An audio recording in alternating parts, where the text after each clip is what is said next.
Hello everyone. आज हम पढ़ेंगे क्लास 11 बायोलॉजी यूनिट 3 हमारी सेल स्ट्रक्चर एंड फंक्शन। ठीक है, तो अब हम देखते हैं सेल का स्ट्रक्चर और फंक्शन, इसके फंक्शंस क्या क्या होते हैं, ये हमें इस यूनिट में देखना है।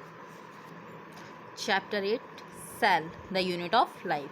सेल क्या है? हमारी लाइफ की एक यूनिट है। ठीक है, तो अब आते हैं cell theory. In 1838, methane scientist, a German botanist, examined a large number of plants and observed that all plants are composed of different kind of cell which form the tissue of the plant. At about the same kind is when 1839 a British geologist studied different type of animal cell and reported that cell had a thin outer layer which is today known as the plasma membrane.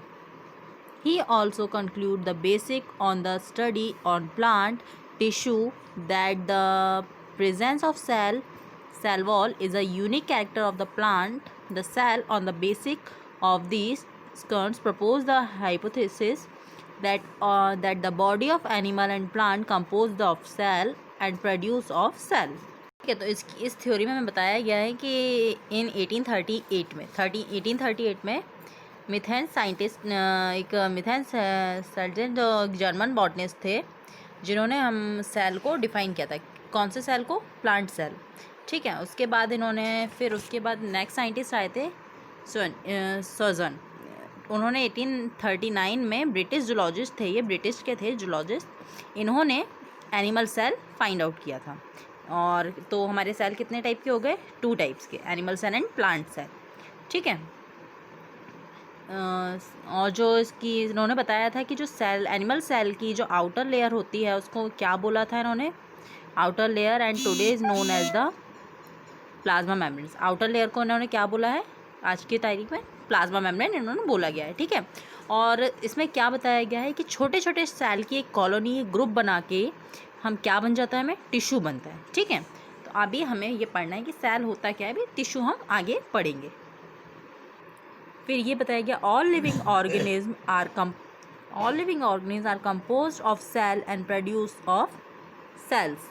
क्या होता है? All living organism काय से बने होते हैं? Cell से बने होते हैं, एंड प्रोडक्ट ऑफ सेल, इनके सेल और सेल के प्रोडक्ट से बने होते हैं।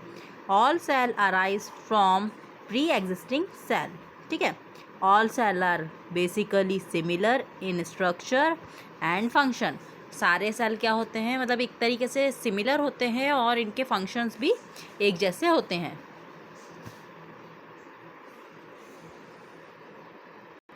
तो आज हमने थोड़ा बहुत सेल के बारे में जाना कि सेल का हमने एक तरीके से इंट्रोडक्शन किया। ठीक है, सेल होता क्या है, सेल को किसने डिस्कवर किया है, और ये कितने टाइप के होते हैं, कितने मतलब किन किन में पाए जाते हैं? एनिमल में पाए जाते हैं और प्लांट्स में पाए जाते हैं। ठीक है, अब हम आगे नेक्स्ट क्लास में हम पढ़ेंगे सेल के अंदर की सेल किस किस चीज़ों से बना हुआ है, क्या क्या इसके फंक्शंस हैं, ये सब हम नेक्स्ट क्लास में देखेंगे। ठीक है, थैंक यू।